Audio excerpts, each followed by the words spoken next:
এইটা ঠিক যে ইউরোপের অর্ডারে চেঞ্জ আসবে, মানে ইউরোপকে কে নিয়ন্ত্রণ করবে, কারা নিয়ন্ত্রণ করবে, এখানে একটা বড় চেঞ্জ আসবে।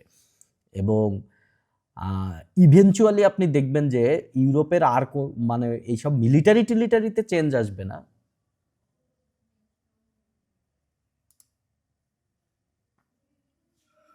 দেখবেন যে মিলিটারিতে চেঞ্জ না আসবে না ওইরকম বড়ভাবে। বাট আপনি একটা জিনিস খেয়াল করবেন যে আমার কাছে মনে হচ্ছে খুব দ্রুতই রাশিয়া ইউক্রেন যুদ্ধের একটা ইতি চলে আসবে, এবং এইখানে যে সমস্ত অংশ রাশিয়ার মোট ভূখণ্ডের প্রায় 5/1 এখন ইউক্রেনের মোট ভূখণ্ডের 5/1 হচ্ছে রাশিয়ার দখলে আছে। রাশিয়া এই জায়গার দখল ছাড়বে না। এইগুলা হচ্ছে বাফার ল্যান্ড হিসেবে কাজ করবে, রাশিয়ার নিয়ন্ত্রণে থাকবে। এতদিন ধরে যে যে আপনার এই আমেরিকা বিভিন্ন ধরনের সাহায্য সহযোগিতা ইউক্রেনকে দিল, নাথিং ইজ ফ্রি, কোনো কিছুই ফ্রি না।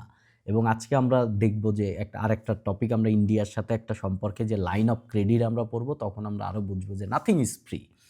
সো যত অস্ত্র দিছে এইগুলার এগেনস্টে এখন চাচ্ছে ওদের যে রেয়ার আর্থ মেটালের যত মাইলটাইন আছে বা যত এইগুলার এক্সট্রাকশনের যে সমস্ত কোম্পানি আছে, এগুলো 50% আমেরিকার কোম্পানিকে দিয়ে দিতে হবে। এবং আমি ব্ল্যাক রকের একটা কথা বলেছিলাম এই রাশিয়া ইউক্রেন যুদ্ধ নিয়ে ইউটিউব কোনো একটা পর্বে, যে ব্ল্যাক রক ব্যাকগ্রাউন্ডে কাজ করতেছে। এই কথাগুলো না মিডিয়াতে চালাচালি হলো, এই কথাগুলো সত্য।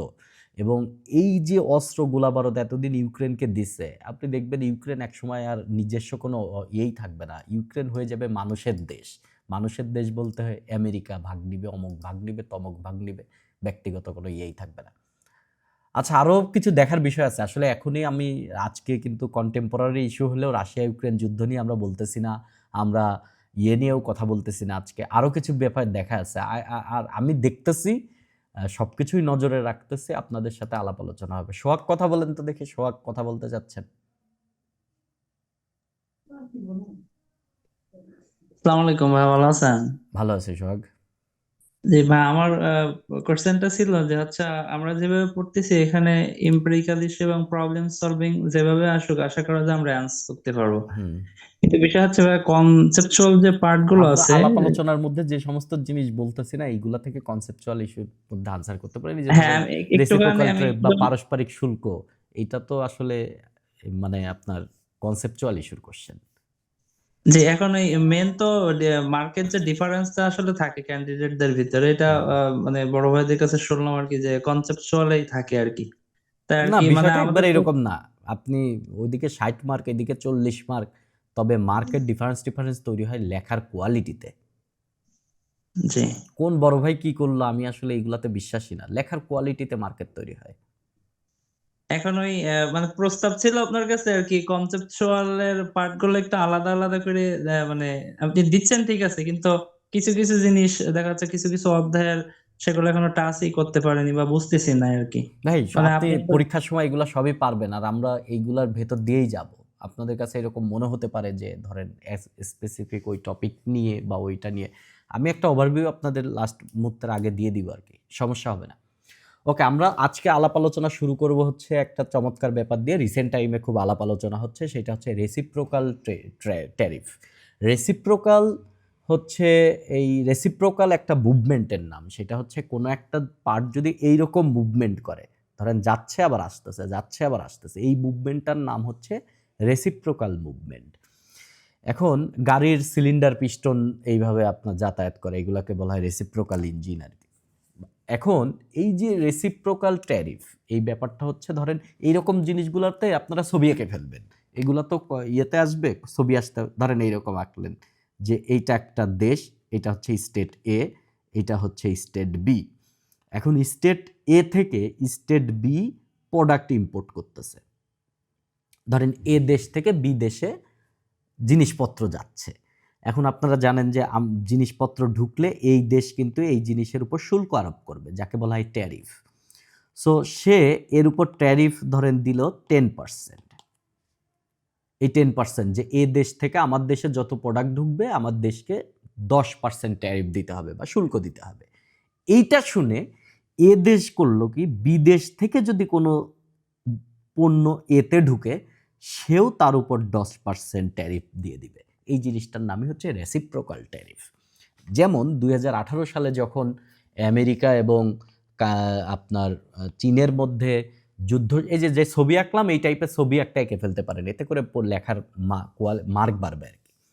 তো পারস্পরিক শুল্ক হচ্ছে এরকম, ধরেন চীনের একটা পণ্য আমেরিকায় যাচ্ছে, এখন আমেরিকায় ঢুকতে গেলে কিন্তু আমেরিকান সরকারকে ট্যাক্স দিতে হবে বা ট্যারিফ শুল্ক দিতে হবে। এখন আমেরিকা বলল যে চায়নার প্রোডাক্ট আমেরিকাতে ঢুকতে 25% ট্যাক্স দিতে হবে বা ট্যারিফ দিতে হবে। তখন চায়না দেখলো যে এটা তো তাহলে আমার প্রোডাক্টের জন্য সমস্যা, আমেরিকায় তো আমার প্রোডাক্ট বেশি ঢুকবে না, ট্যারিফের কারণে ওদের দাম বেড়ে যাবে, সো ওরা তো কিনবে না বেশি। তাহলে কি হলো, ওরা প্রতিহত করার জন্য আমেরিকার কোনো প্রোডাক্ট যদি চায়নায় ঢুকে তাহলে 25% ট্যারিফ দিয়ে দিবে। এটাই হচ্ছে রেসিপ্রোকাল ট্যারিফ। এটা আলাপ আলোচনায় আসছে কেন? রিসেন্ট টাইমে জানেন যে নরেন্দ্র মোদী গিয়ে আপনার ডোনাল্ড ট্রাম্পের সাথে একটা বৈঠক করে আসছে। এই বৈঠকে অনেকগুলো বিষয় নিয়ে আসছে, তার মধ্যে একটা বড় বিষয় হচ্ছে তারা ইন্ডিয়াকে F-35 দিবে। F-35 যুদ্ধ বিমান, এটা হচ্ছে সবচেয়ে লেটেস্ট এবং সবচেয়ে বেশি উন্নত ফিচার সমৃদ্ধ। যদিও কিছু কিছু দিক দিয়ে রাশিয়ারটা আগানো বেশি, কিছু কিছু দিক দিয়ে, বাট একবারে সার্বিক দিক দিয়ে করলে সবচেয়ে আলট্রা মডার্ন হচ্ছে F-35। এই F-35 কিন্তু ওয়ার্ল্ডের আপনার আমেরিকার কাছে আছে, এই জিনিস আছে ইসরায়েলের কাছে, এই জিনিস আছে হচ্ছে বোধহয় ফ্রান্সের কাছে, আর তেমন কোনো দেশের কাছে এই জিনিস নাই। সো এটা একটা খুবই আমাদের অঞ্চলের মধ্যকার মিলিটারি পাওয়ারের একটা বড় জিনিস, যেটা আমেরিকা কিনতেছে আর কি, এই আপনার ইন্ডিয়া কিনতেছে আমেরিকার কাছ থেকে। আরও কিছু অভিবাসন নীতি টিতি নিয়ে আলাপ আলোচনা হয়েছে। এর মধ্যে একটা বড় জিনিস আলাপ আলোচনা হয়েছে হচ্ছে আমেরিকার সাথে কিন্তু আপনার ইন্ডিয়ার একটা বাণিজ্য গ্যাপ আছে। 2023 সালের হিসাবে মোট বাণিজ্য ছিল হচ্ছে তাদের 126 বা 27 বিলিয়ন ডলার, যেইখানে 85 বিলিয়ন ডলারের পণ্য ইন্ডিয়া আমেরিকাতে এক্সপোর্ট করছে, আর আমেরিকা থেকে ইন্ডিয়াতে পণ্য ঢুকছে 41 বিলিয়ন ডলার। তার মানে দেখেন মোটামুটি 40-42 বিলিয়ন ডলারের একটা গ্যাপ আছে। এই গ্যাপে লসে আছে আমেরিকা। আমেরিকা কিনে ধরেন 85 বিলিয়নের আর বেচে 41 বিলিয়নের, তার মানে প্রায় 40-42 বা 45 বিলিয়নের একটা গ্যাপ আছে। এই গ্যাপ মিটিগেট করার জন্য বর্তমান সময়ে এসে তারা দেখছে যে ট্যাক্স আরোপ করে দিতে হবে, এবং আমেরিকান পণ্য ইন্ডিয়াতে ঢুকতে যে পরিমাণ ট্যাক্স দিতে হয় বা ট্যারিফ দিতে হয়, ইন্ডিয়ার পণ্য আমেরিকাতে যেতে তার চেয়ে কম দিতে হয়। তার মানে ইন্ডিয়াতে ট্যারিফের পরিমাণটা একটু বেশি। তো ডোনাল্ড ট্রাম্প সাহেব তো এইগুলা পছন্দ করেন না, সো তিনি ডাইরেক্ট এই রেসিপ্রোকাল ট্যারিফ দেওয়ার নিয়েছে, যে ইন্ডিয়া যে পার্সেন্ট দিবে আমরাও সেই পার্সেন্ট দিব। সো এইটাতে ইন্ডিয়া একটা গ্যাপের মধ্যে পড়বে। সো এটা একটা হট টপিক, রেসিপ্রোকাল ট্যারিফ বা পারস্পরিক শুল্ক। যেহেতু এটা নিয়ে এখন বেশ আলাপ আলোচনা হচ্ছে, সো এটা এই টাইপের আলাপ আলোচনার জিনিসই আসলে পরীক্ষায় আসে, একবারে ধরেন অহেতুক জিনিসপত্র পরীক্ষায় আসে না। সো এটা একটা গুরুত্বপূর্ণ বিষয়। আরও একটা জিনিস আমাদের আজকের আলাপ আলোচনার মধ্যে, সেটা হচ্ছে লাইন অফ ক্রেডিট। এইখানে আপনি বুঝবেন যে আমাদের প্রধানমন্ত্রী বলেন, বিগত প্রধানমন্ত্রী বলেন, বা বর্তমান সময়ের আমাদের প্রধান উপদেষ্টা বলেন, বা ওই ইতিহাসের আপনি পেছনে যদি আপনি দেখেন, অমুক দেশের রাষ্ট্রপ্রধান বা সরকার প্রধান বাংলাদেশে আসছে, বাংলাদেশ থেকে যখন তারা গেছে তখন আপনি দেখবেন বিভিন্ন বিষয়ে দেখবেন বলে যে এদের মধ্যে মৌ সিগনেচার হয়েছে, এদের মধ্যে মৌ হয়েছে, এবং এই যে সমঝোতা স্মারক, এত লোনের সমঝোতা স্মারক হয়েছে, এত সমঝোতা স্মারক হয়েছে, এরকম বিভিন্ন খবর আমরা পত্রপত্রিকায় দেখি যে 5টা সমঝোতা স্মারক হয়েছে, এত বিলিয়ন ডলারের প্রজেক্ট হবে। এটা আমরা দেখি, কিন্তু ইভেনচুয়ালি এই জিনিস আমরা খুব একটা ঘটতে দেখি না, তার কিছু ব্যাপার আছে। এই জিনিসটার নামই হচ্ছে আমরা শিখবো, সেটার নাম হচ্ছে line of credit. Line of credit হচ্ছে একটা দেশ, ধরেন এই হচ্ছে একটা দেশ, ধরেন এ, আর একটা দেশ হচ্ছে বি। এখন ধরেন এ দেশ অনেক বড়লোক আর বি দেশ হচ্ছে গরিব। সো এ দেশ বি দেশকে ধরেন 5 বিলিয়ন ডলারের একটা লাইন অফ ক্রেডিট দিবে। এখন টাকা তো ফেলে দেওয়ার জন্য না, বা বলবে না যে তোকে এই যে মামা বাসা থেকে যাওয়ার সময় আপনাকে 1000 টাকা দিয়ে যায়, ব্যাপারটা তো এরকম না। এই ব্যাপারটা তারা স্পেসিফিক কোনো জায়গায় দিবে। তারা বলবে যে তোমরা এই প্রজেক্টটা করো। সেই প্রজেক্টটা কি হতে পারে? ধরেন এইখানে একটা বিদ্যুৎ কেন্দ্র হতে পারে, যেহেতু তুমি গরিব তাহলে একটা বিদ্যুৎ কেন্দ্র বানাও, বা তুমি একটা ব্রিজ বানাও, বা তুমি একটা হাইটেক পার্ক বানাও বা তুমি একটা কিছু বানাও আর কি, সেইখানে আমি $5 বিলিয়ন তোমাকে দিব। এখন এই $5 বিলিয়ন যে আমি তোমাকে দিয়ে দিব এমনি এমনি দিয়ে দিব না, এর জন্য নির্দিষ্ট মেয়াদে তুমি এই টাকা সুদ সহ, কখনো কখনো সুদ মুক্ত, ম্যাক্সিমাম ক্ষেত্রেই সুদ সহ আপনি ব্যাক দিয়ে দিবেন। কেমনে ব্যাক দিয়ে দিবেন তার একটা পুরো ডিটেইলস এর মধ্যে চুক্তিতে থাকে আর কি, এই ধাপে ধাপে এইভাবে এইভাবে আমাকে ব্যাক দিয়ে দিবা। কিন্তু আমি যে তোমাকে $5 বিলিয়ন দিব, এই $5 বিলিয়ন আমি তোমাকে ক্যাশ দিব না। যেহেতু তোমার এইখানে টোটাল প্রজেক্টটা ব্যয় হবে হচ্ছে $7 বিলিয়ন, প্রজেক্টটাতে ব্যয় হবে $7 বিলিয়ন। তো এইখানে তোমার কিছু জমি অধিগ্রহণ করতে হবে, তোমার কিছু পার্মানেন্ট কস্ট আছে, জমি ডেভেলপ করতে হবে। ধরেন রূপপুর পারমাণবিক বিদ্যুৎ কেন্দ্র, এই জায়গাটা তো সরকারের একসময় অধিগ্রহণ করতে হয়েছে, এই জায়গার যে অবস্থা ছিল সেই অবস্থাতে এই জায়গা ডেভেলপ করতে হয়েছে, পদ্মা নদীর চারপাশ দিয়ে বাটটার দিতে হয়েছে, মানে ওইখানে যে আপনার নদীর চারপাশ দিয়ে বাটটার দিতে হয়েছে। সো এই সমস্ত কাজে তো ব্যয় আছে, তাহলে তুমি এইখানে এই $2 বিলিয়ন ব্যয় করবা। এখন এই প্রজেক্টে তোমার কিছু সিমেন্ট লাগবে, এই প্রজেক্টে তোমার রড লাগবে, এই প্রজেক্টে তোমার স্টিল লাগবে, এই প্রজেক্টে তোমার ইঞ্জিনিয়ার লাগবে, এই প্রজেক্টে তোমার টেকনোলজিক্যাল সাপোর্ট লাগবে। এই জিনিসগুলো আমি তোমাকে দিব, নগদ টাকা দিব না, কিন্তু আমি তোমাকে এই জিনিসগুলো দিব। এই জিনিসগুলোর দাম হচ্ছে $5 বিলিয়ন, সেইটা দিয়ে তুমি এই জায়গা বানাবা। এই হচ্ছে লাইন অফ ক্রেডিট। সো নগদ টাকা কিন্তু না। ধরেন মেইন বিষয়টা কি, লাইন অফ ক্রেডিটকে যদি বাংলায় বোঝাই আমরা, একবারে সহজ বাংলায়, একবারে বাস্তববাদী দৃষ্টিভঙ্গ থেকে, সেটা হচ্ছে বাকিতে পণ্য বিক্রি করা। এই হচ্ছে মেইন বিষয়, বাকিতে পণ্য বিক্রি করা। ধরেন আপনার পদ্মা ব্রিজের সময় আপনি দেখবেন যে আপনার যে সমস্ত ক্রেনটা পর্যন্ত চায়না থেকে আসছে, লোহা লক্কর চায়না থেকে আসছে, বিভিন্ন কিছু চায়না থেকে আসছে। যদিও এটা আমরা দেখতেছি এটা বাংলাদেশি ইনভেস্টমেন্টে তৈরি হচ্ছে, বাট এরকম শত শত আরও প্রজেক্ট আছে যেই প্রজেক্টে ধরেন চায়না ইনভেস্ট করতেছে। সো চায়না কিন্তু ডাইরেক্ট টাকা দিয়ে দিচ্ছে, ব্যাপারটা তা না। চায়না ম্যাক্সিমাম ক্ষেত্রে মাল ম্যাটেরিয়ালস দিচ্ছে। সো টাকাও তারা দেয়, তবে খুবই সামান্য পরিমাণ টাকা দিতে পারে। এবং এই লাইন অফ ক্রেডিটে কিছু শর্ত থাকে। শর্ত তো হচ্ছে তারা নির্দিষ্ট প্রকল্পে ব্যয় করে। তারা এরকম না যে আমি $5 বিলিয়ন দিলাম, এই $5 বিলিয়ন তুমি কিছু এই জায়গা ব্যয় করো, কিছু ওই জায়গা ব্যয় করো, কিছু মানুষরে এমনি দিয়ে দাও, কিছু দান সদগা করো। ব্যাপারটা কিন্তু তা না, স্পেসিফিক প্রজেক্টে ব্যয় হয়। এবং বেশিরভাগ ক্ষেত্রে তারা টাকা পয়সা দেয় না, ওই টাকার এগেনস্টে তারা পণ্য দেয়। এবং বাকিতে পণ্য বেচার সাথে সাথে তারা একটা শর্তও জুড়ে দিতে পারে, ম্যাক্সিমাম ক্ষেত্রে এটা দেয় যে আন্তর্জাতিক বিভিন্ন সম্মেলনে বা আন্তর্জাতিক বিভিন্ন সময়ে তুমি কিন্তু আমার পক্ষে ভোট দিবা, আমার বিপক্ষে যাইতে পারবে না, আমি তোমার ভোটটা এই লোন দিয়ে কিনে নিলাম। বিষয়টা হচ্ছে এইটা, মানে তোমার সাথে আমার একটা কূটনৈতিক সম্পর্ক বিল্ড আপ হবে।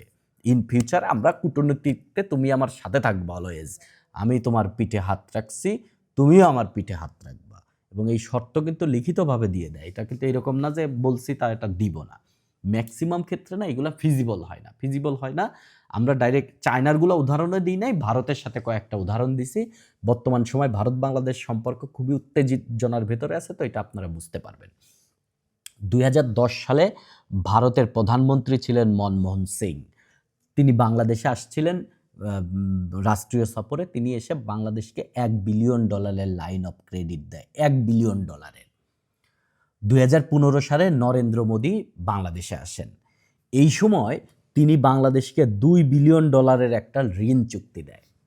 2017 সালে আমাদের সাবেক প্রধানমন্ত্রী তিনি ভারত সফরে যান এবং সেখানে গিয়ে তিনি $4.5 বিলিয়ন একটা চুক্তি স্বাক্ষর করেন। তাহলে সব মিলে একই হইল, সব মিলে হইল হচ্ছে প্রায় আপনার $7.5 বিলিয়ন, 7.3 না, $7.5 বিলিয়ন আর কি, $7.5 বিলিয়ন। কিন্তু এই $7.5 বিলিয়ন কি বাংলাদেশে আসছে? বাংলাদেশে আসে নাই। প্রথম যেটা $1 বিলিয়ন যেটা মনমোহন সিং দিয়েছিলেন, সেইখান থেকে আসছে 70%, পুরাটা আসে নাই। নরেন্দ্র মোদী 2015 সালে যে $2 বিলিয়ন দিয়েছিলেন তার মাত্র 4% এসেছে। এবং এই 4% টাকা আসে নাই, এই 4%-এ কিছু বাস ট্রাক বাংলাদেশে এসেছে, কিছু বাস ট্রাক।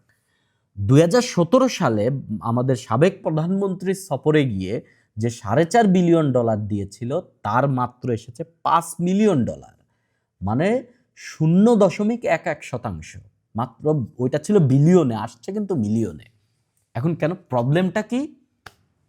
প্রবলেমটা ছিল এই চুক্তিতে এই যে টাকার যে হয়েছে, এই টাকার ভেতরকার 85% আমার কাছ থেকে মালামাল নিতে হবে, আমি 15% টাকা দিব তোমাকে, আর 85% মালামাল দিব ওই টাকার।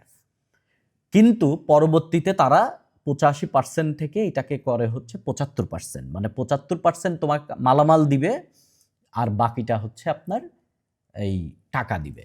কিন্তু এই মালামালের ভেতরে ছিল ইট, বালু, সিমেন্ট, রড, যেটা আমাদের বাংলাদেশেই আরো সস্তায় পাওয়া যায়। তাহলে বাংলাদেশেই যে জিনিস সস্তায় পাওয়া যায়, ইন্ডিয়া থেকে যদি সেই জিনিস আসে বেশি দামে, তাহলে যে প্রজেক্ট আপনি করবেন ওই প্রজেক্ট তো লাভজনক হবে না। আর প্রজেক্ট যদি লাভজনক না হয়, তাহলে তো আপনি এই ঋণের টাকা তো পরে ব্যাক দিতে হবে, এটা আপনি আর ব্যাক দিতে পারবেন না। সো প্রজেক্ট ফিজিবল হবে না, সো এটা সামনে আর আগাবে না। সো এইরকম 5 মিলিয়ন বা 7 মিলিয়ন এইরকম খরচ হওয়ার পরে ওইটা বাদ হয়ে যাবে, ওইটা আর সামনে আগাবে না, কেননা ফিজিবিলিটি স্টাডিতে ওই জিনিস টিকবে না। সো এই হচ্ছে বিষয়। এরকম লাইন অফ কন্ট্রোলের অ্যাম্পল অফ এক্সাম্পল আছে চীনের সাথে বিআরআই প্রজেক্টে, বেল্ট অ্যান্ড রোড ইনিশিয়েটিভ বিল। এই যে সারা পৃথিবীতে যে টাকা পয়সা ব্যয় করতেছে, এটাও কিন্তু আপনার লাইন অফ ক্রেডিটই অ্যাকচুয়ালি। ঠিক আছে, আমরা আজকে দুইটা সংঘাত নিয়ে পড়ব, যেটা আসলে খুবই উপেক্ষিত সংঘাত। ধরেন মধ্যপ্রাচ্যে যদি কোনো সংঘাত বাঁধে, সেই মধ্যপ্রাচ্যের সংঘাতে আমরা খুবই বেশি হুমড়ায় পড়ি এই জন্য যে আমরা জাতিগতভাবে মুসলমান এবং মুসলিম, এবং মধ্যপ্রাচ্যেও আমাদের মুসলিম সেন্টিমেন্টের মধ্যে একটা আঘাত দেয়। সো দ্যাটস ওয়াই আমরা মধ্যপ্রাচ্য বা পশ্চিম এশিয়ার সংঘাতের দিকে আমরা বেশি ঝাঁপিয়ে পড়ি। কিন্তু আজকে যে দুইটা সংঘাতের কথা আমরা বলবো, একটা হচ্ছে কঙ্গোতে যেটা চলতেছে বা ডেমোক্রেটিক রিপাবলিক অফ কঙ্গো, আর একটা আমরা পড়ব হচ্ছে সুদান। এই দুইটা দেশও কিন্তু মুসলিম কান্ট্রি। এইখানের সে মানুষগুলার নামের মধ্যেও সলিমুদ্দিন, কলিমুদ্দিন, মোহাম্মদ বা আপনার এরকম নাম, এবং এরা সবই মুসলিম কান্ট্রি, বাট এরা না লাইমলাইটে নাই। এদের নিয়ে তেমন কোনো নিউজ নাই, এদের নিয়ে তেমন কোনো মানে খুব একটা বড়সড় ইয়েও নাই। কিন্তু এই সমস্ত জায়গাতেও না মানুষ মারা গেছে ধরেন 7-8 লাখ বা তারও বেশি। রিসেন্ট টাইমেই ধরেন মানুষ মারা গেছে 1.5 লাখ মতন। সো এত মানুষ মারা যাচ্ছে এবং খুবই বড় বড় ম্যাসাকার হচ্ছে, এবং যেইখানে ধরেন ইউএন তার মিশন পাঠাতে পর্যন্ত বাধ্য হয়েছে। তো সেই সমস্ত জায়গায় ধরেন এগুলা লাইমলাইটে নাই। লাইমলাইটে নাই তার বেশ কিছু কারণ আছে, কেননা এই সমস্ত যে কঙ্গো বলেন আর সুদান বলেন, যে জিনিসের জন্য সেটা খুবই বিখ্যাত, সেটা হচ্ছে গোল্ড। গোল্ডের জন্য খুবই, মানে গোল্ড খুবই সিরিয়াস। ধরেন এই সমস্ত জায়গায় গোল্ড খুবই সিরিয়াস। শুধু গোল্ড না, আজকে আমরা আরও দেখব যে গোল্ডের বাইরেও আরও ম্যাটেরিয়ালস আছে, যে ম্যাটেরিয়ালসগুলা আসলে খুবই জরুরি হয়ে দাঁড়িয়েছে। সো এইগুলো নিয়ে আমরা কথাবার্তা বলবো আর কি আজকে। সো কঙ্গো নিয়ে আমরা কথাবার্তা বলি। তো কঙ্গোর সাথে শুধু এইগুলা কিন্তু সবই গৃহযুদ্ধ। তার মানে কঙ্গো আলারা কঙ্গো আলাদের সাথেই মারামারি করতেছে, সুদান আলারা সুদানের সাথেই মারামারি করতেছে। সো বাইরের কোনো দেশ না, এরাই মারামারি করতেছে। সো এটার জন্য হচ্ছে এরা হচ্ছে গৃহযুদ্ধ। সো এই হচ্ছে আমরা ম্যাপটা নিয়েছি আফ্রিকার, এবং মধ্য আফ্রিকার দেশ আর কি হচ্ছে আপনার এই কঙ্গো বলেন, আর এই হচ্ছে কঙ্গো। সো কঙ্গোর পাশে এই যে কঙ্গো হচ্ছে এই যে আপনার এই লাইন দিয়ে হচ্ছে কঙ্গোর সীমানা নির্ধারিত হয়েছে। এই হচ্ছে ধরেন কঙ্গোর সীমানা। এখানে ছোট্ট একটা দেশ আছে, 26,900 মতন বর্গ কিলোমিটারের একটা জায়গা, খুবই ছোট দেশ। ধরেন আমাদের একটা জেলার চাইতে একটু বড় হবে আর কি, এরকম একটা দেশ। এটার নাম হচ্ছে রুয়ান্ডা। রুয়ান্ডা একটা বড় প্লেয়ার এই জায়গা, মানে রুয়ান্ডা খুবই বড় প্লেয়ার, আর এই পুরা দেশটা হচ্ছে কঙ্গো। সো এত বড় একটা দেশ, এই দেশের হচ্ছে আপনার দেশের মেইন যে ঝামেলাকে নিয়ন্ত্রণ করতেছে হচ্ছে এই ছোট দেশটা রুয়ান্ডা। রুয়ান্ডা একটা বড় সড়ো ব্যাপার আর কি। সো কঙ্গোর যুদ্ধ বুঝতে হলে আমাদেরকে যে জিনিসটা করতে হবে সেটা হচ্ছে দুইটা জাতি নাম আমাদেরকে মনে রাখতে হবে। একটা হচ্ছে তুতসি, একটা হচ্ছে তুতসি জাতি। এটা খুবই গুরুত্বপূর্ণ একটা জিনিস। তুতসি জাতি মানে জাতিগতভাবে এরা তুতসি, এবং আরেকটা হচ্ছে মনে রাখতে হবে হচ্ছে হুতু জাতি। এই দুই জাতি মেইনলি খুবই ইম্পর্টেন্ট, তুতসু আর হচ্ছে হুতি।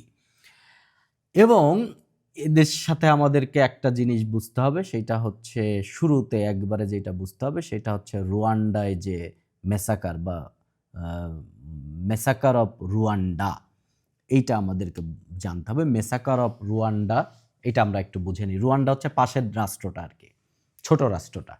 1994 সালে এখানে একটা বিশাল বড় মেসাকার হয়, এবং এই মেসাকারটা বেশি দিন চলে নাই, মাত্র 100 দিন।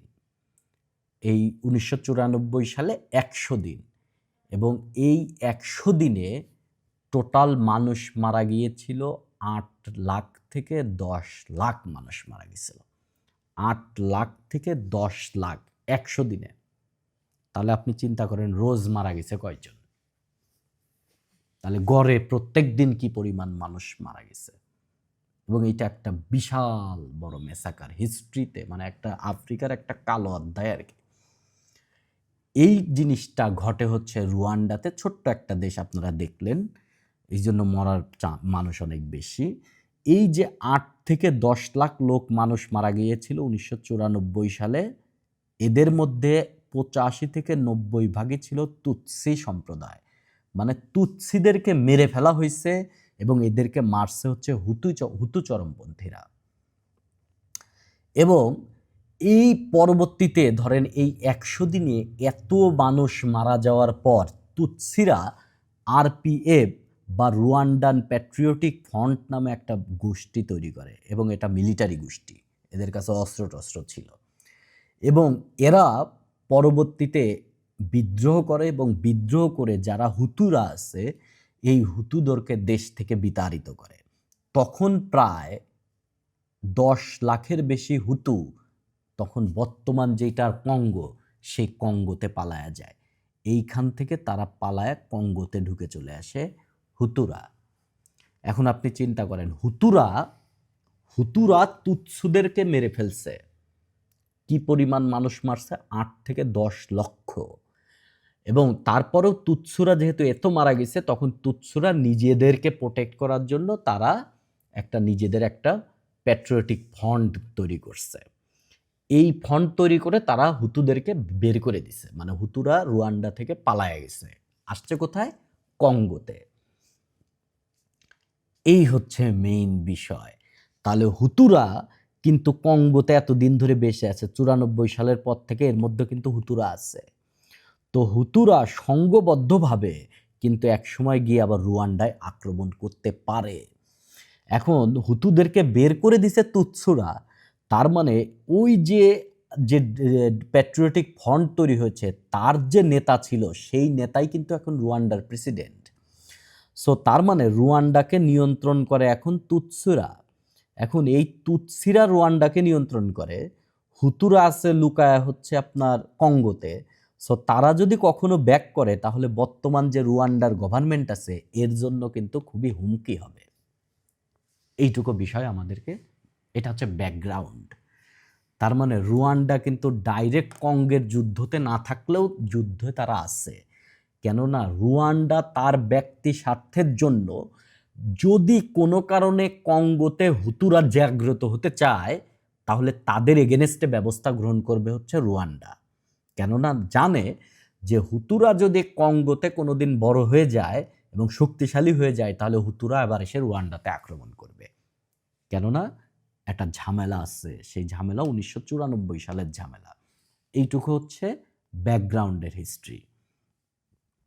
এখন আপনাদেরকে আমরা মানে কঙ্গোতে আসলে কি হচ্ছে এটা আমরা বুঝাই। কঙ্গোতে কি হচ্ছে, কঙ্গোতে মানে এই যে 1994 সালের যে যুদ্ধ হয়েছিল, এরপরে যে 2 ধাপে যুদ্ধ হয়েছে, এবং এটা আফ্রিকার বিশ্বযুদ্ধ বলা হয় কিন্তু।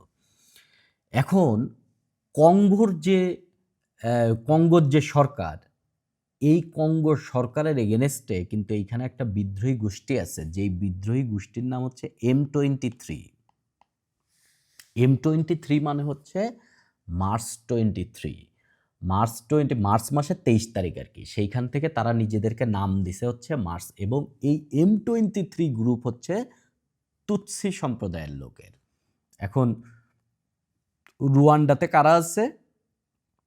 তুৎসি। রুয়ান্ডা থেকে নিয়ন্ত্রণে আছে তুৎসি। এখন তুৎসিরা কিন্তু কঙ্গোতেও আছে। এই তুৎসি যে কঙ্গোতে আছে তাদের যে গ্রুপ, সেই গ্রুপটার নাম হচ্ছে M23। এইখানে হুতুরা আছে, হুতুরা পালায় আসছে রুয়ান্ডা থেকে। আবার কঙ্গোর ভেতরেও যে সমস্ত হুতুরা ছিল, এই হুতুরা যদি মানে মিলিটারিলি বড় হয়ে যায়, তাহলে অবশ্যই রুয়ান্ডা এদেরকে দমন করতে হলে রুয়ান্ডা M23-কে সাপোর্ট দিবে। কেননা M23-র সাথে তাদের জাতিগত মিল আছে। রুয়ান্ডার সরকারও তুৎসি জনগোষ্ঠী, M23ও তুৎসি জনগোষ্ঠী। সো জাতিতে জাতিতে মিল দিবে। আর ঐতিহাসিকভাবেই তুৎসিদের শত্রু হচ্ছে হুতুরা।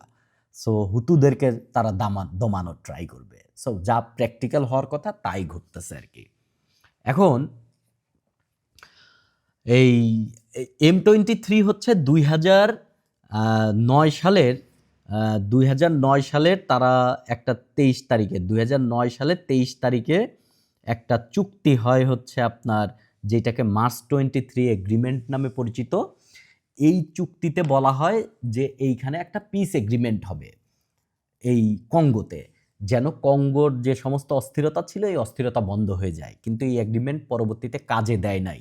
সেই জন্য এই মার্চ 23 এগ্রিমেন্টের নাম অনুসারে এই যে তুৎসিগণ জনগোষ্ঠীর যে কঙ্গোতে যে মিলিশিয়া গ্রুপ, তারা নিজেদেরকে নাম করে হচ্ছে M23। যদিও এরা অনেক আগেই প্রতিষ্ঠিত হয়েছে। এই হচ্ছে মেইন বিষয় আর কি। রুয়ান্ডার ব্যাপার স্যাপার আপনারা বুঝে নিলেন আপনারা। এখন হচ্ছে এইখানে রুয়ান্ডার সাথে আসলে আরও কিছু বিষয় আশয় আছে। সেটা হচ্ছে এই যে কঙ্গোতে বেশ কিছু আর্থ মেটাল আছে, তার মধ্যে একটা হচ্ছে স্বর্ণ। কঙ্গোতে উৎপাদিত হয় স্বর্ণ। আরও একটা আছে যেটার নাম হচ্ছে কোলটান। কোলটান হচ্ছে এক ধরনের খুবই রেয়ার আর্থ মেটাল, যেটা মোবাইল ফোন তৈরিতে ব্যবহৃত হয়। এখন আপনার কাছে যে মোবাইল ফোনটা আছে, এই মোবাইল ফোনের ভেতরেও খুবই সামান্য পরিমাণে কোলটান আছে, এবং হতে পারে এই কোলটানটা আসছে কঙ্গো থেকে। এবং হতে পারে এই আপনার ফোনের এই কোলটান আমার ফোনের এই কোলটানের জন্যই হিউজ পরিমাণ মানুষ জীবন দিয়ে দিচ্ছে। এবং এইটা ক্যামেরা তৈরিতে, মোবাইল ফোন তৈরিতে, গাড়ি তৈরিতে, বৈদ্যুতিক যন্ত্রাংশ তৈরিতে একটা খুবই এসেনশিয়াল জিনিস আছে আসলে এই কোলটান।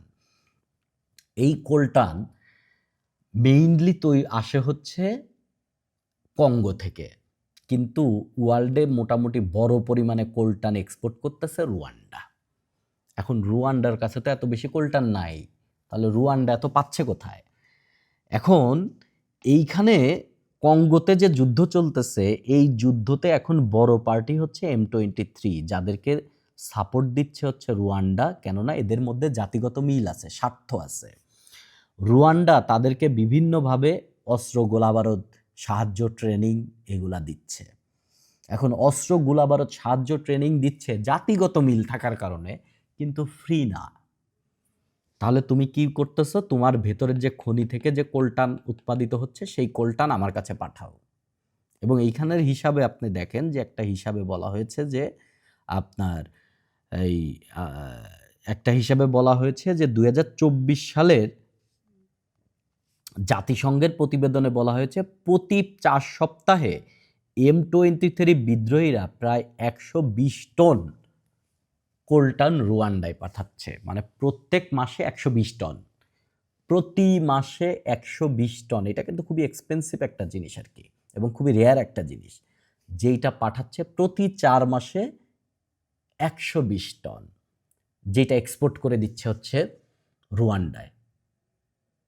তার মানে রুয়ান্ডার ধরেন এই খনিজ সম্পদ বাইরে বিক্রি করার যে পরিমাণ, এইটা বিগত টাইমগুলোতে খুবই আপনার উল্লেখযোগ্য হারে বেড়ে গেছে আর কি, খুবই উল্লেখযোগ্য হারে বাড়ছে। তার মানে আপনি চিন্তা করেন যে M23-কে শুধুমাত্র আদর্শিক দিক দিয়ে যে সাপোর্ট দিচ্ছে ব্যাপারটা তা না, খুবই আদর্শিক দিক দিয়ে ব্যাপারটা তা না, এর পেছনে আরও অনেক বিষয় আশয় আছে।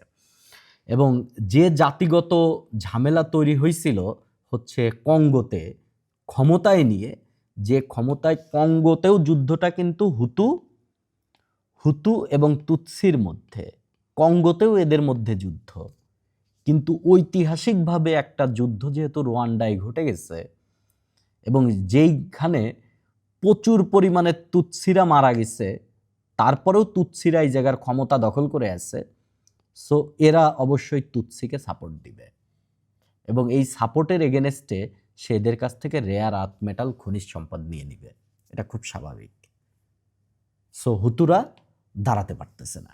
এবং মজার বিষয় হচ্ছে এই হুতুরাও হচ্ছে আপনার মানবতা বিরোধী অপরাধ করতেছে, তুৎসিরাও মানবতা বিরোধী অপরাধ করতেছে, মানে এখানে কেউই আপনার মানে ইয়ে না। তো এখানে কে আছে? এইখানে আছে হচ্ছে মনুষ্ক নামক একটা হচ্ছে জাতিসংঘের মিশন পরিচালিত হচ্ছে, যেখানে 1000-এর বেশি শান্তিরক্ষা মিশন আছে। এবং এই একমাত্র মিশন কিন্তু ডিফেন্সিভ পারপাসে কাজ করে, মানে তারা যে আক্রমণ করতে পারে না, তারা ডিফেন্স দেয়। এই একটা মাত্র মিশন যারা কিন্তু অফেন্সিভ পারপাসে কিন্তু তারা কাজ করতে পারে। তার মানে ধরেন এই শান্তি মিশন কিন্তু যা গুলি টুলি করে ফেলতে পারে, মানে যা অফেন্সিভ কার্যক্রম করতে পারে, এই একটা মিশন। এবং তারা 2013 সালে কিন্তু M23-কে পরাজিত করে ফেলেছিল, কিন্তু 2023-এর পরে এবং বিশেষ করে 2024-এর এপ্রিলের পর থেকে এই M23 আবার ভালো মতন ব্যাক আসছে এবং ম্যাক্সিমাম জায়গার নিয়ন্ত্রণ নিয়ে ফেলছে, কঙ্গোর ম্যাক্সিমাম জায়গারই তারা নিয়ন্ত্রণ নিয়ে ফেলছে। এবং দক্ষিণ আফ্রিকা সহ বেশ কিছু বাহিনী কিন্তু এখানে M23-র এগেনস্টে আপনার সংঘর্ষে চলে গেছে। দক্ষিণ আফ্রিকার প্রায় আপনার কতটা দেশ, প্রায় হচ্ছে বেশ কয়েকটা দেশ, 13টা দেশ একত্রিত হয়ে। এবং কঙ্গোর প্রেসিডেন্ট বলছে যে এই শান্তিরক্ষা মিশনের এই জায়গার দরকার নাই, তারা কোনো কাজই করতে পারতেছে না, তারা এখানে এসে হুদাই এসে ঘোরাঘুরি করতেছে, এরা কোনো কাজই করতে পারতেছে না রিসেন্ট টাইমে। এবং তারা বলছে যে 2024 সালের পরে তোমরা চলে যাবা, কিন্তু ইউএন বলছে না, এখানে আমাদের 2025 থাকতে হবে। কিন্তু 2025-এও কি এদের গৃহযুদ্ধ শেষ হবে কিনা এটা বলা যাচ্ছে না। এটা মানে খুবই খুবই অন্যরকম একটা বিষয়। বর্তমান সময়ে সার্বিয়াতে একটা উত্তেজনা চলতেছে। সার্বিয়া হচ্ছে ইউরোপের একটা কান্ট্রি, ইতালির খুব কাছে অবস্থিত। এই হচ্ছে ইতালি এবং ভূমধ্যসাগরের এই পাশে হচ্ছে আপনার এই যে এইটা হচ্ছে ইতালি, এই যে এইটা হচ্ছে ইতালি, সো আর এই হচ্ছে আপনার সার্বিয়া। সো ইউরোপের একটা দেশ হচ্ছে সার্বিয়া, এবং সার্বিয়া এক সময়কার খুবই মানে নামকরা একটা দেশ। বেলগ্রেডের বেশ কিছু আলাপ আলোচনা আছে। সেখানে একটা ছাত্র অভ্যুত্থান চলতেছে আমাদের দেশের মতোই, মানে ছাত্ররা একটা আন্দোলন পরিচালনা করতেছে। এবং শুরুর দিকে ছাত্ররা খুব একটা সুবিধা করতে না পারলেও বর্তমান সময়ে সাধারণ মানুষ, বুদ্ধিজীবী, ইউনিভার্সিটির শিক্ষকরা ছাত্রদের পক্ষে চলে গেছে। ঘটনাটা ঘটে হচ্ছে 2024 সালের নভেম্বরের 1 তারিখ। সেটা হচ্ছে তাদের একটা রেল স্টেশনের ছাদ ভেঙে পড়ে, এবং ছাদ ভেঙে পড়ে 15 জন সাধারণ মানুষ ওইখানে মারা যায়, এবং সেইখান থেকে ঘটনাটা শুরু। লুমেন কি কিছু বলবেন নাকি? আপনি হ্যান্ড রেজ করে আছেন।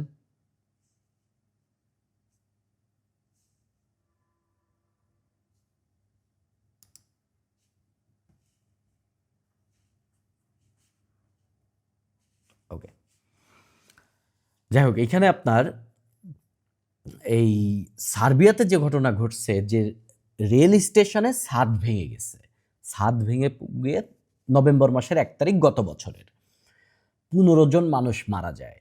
এবং এইখানে তখন মানুষ বা ছাত্ররা যে প্রতিবাদ শুরু করে, তারা প্রতিবাদ করে যে এই যে রেল স্টেশনের যে কনস্ট্রাকশন, এই কনস্ট্রাকশনের দুর্নীতি হয়েছে, এবং এইখানে সরকার হচ্ছে নেপোটিজমের কারণে তার প্রিয় লোকদেরকে এই কাজটা দিছে এবং এইখানে একটা ব্যাপক দুর্নীতি হয়েছে এবং এই দুর্নীতিটা সরকার দীর্ঘদিন যাবৎ করে আসতেছে।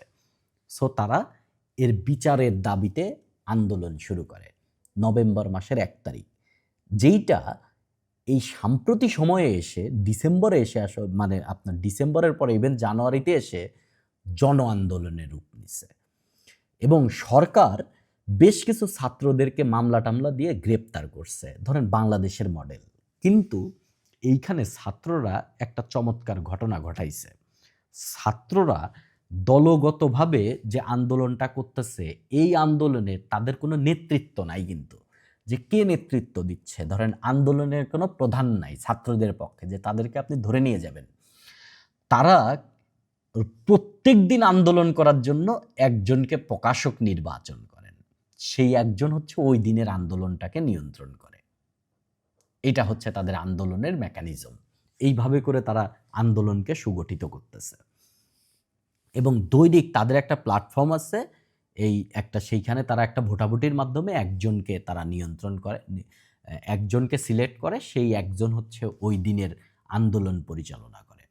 এবং সরকারের উপর তারা ব্যাপক বেশ কয়েকটা দাবি দিছে। তার 1 নাম্বার দাবি হচ্ছে সাদ ধসের সাথে সম্পর্কিত সকলের মানে সমস্ত যে দলিল টলিল আছে, ডকুমেন্ট, এগুলা প্রকাশ করা যে এখানে আসলে দুর্নীতি হয়েছে কিনা, এবং যারা এটার সাথে যুক্ত ছিল এদের বিচার করা, এবং ছাত্রদের বিরুদ্ধে যে অভিযোগ করা হয়েছে এবং মামলা গ্রেপ্তার করা হয়েছে এদেরকে মুক্তি দেওয়া, এবং উচ্চশিক্ষায় বাজেট বাড়ানো।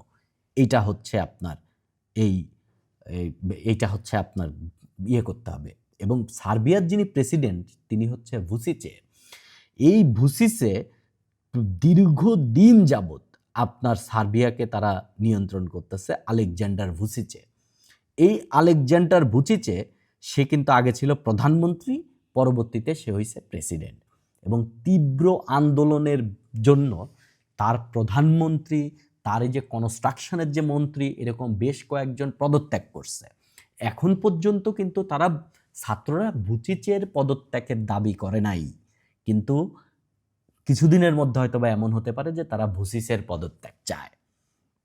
এবং তারা একটা প্রতিবাদ করছে যে 20 ফেব্রুয়ারি মানে 10 ফেব্রুয়ারি, আজ থেকে কয়েকদিন আগে, তারা মেইন সড়ক, প্রধান সড়ক তারা অবরোধ করছে, এবং তারা অবরোধ করছে হচ্ছে 15 ঘন্টা 15 মিনিট, 15 ঘন্টা 15 মিনিট অবরোধ করছে, এবং পরবর্তীতে তারা 15 মিনিট নীরবতা পালন করছে।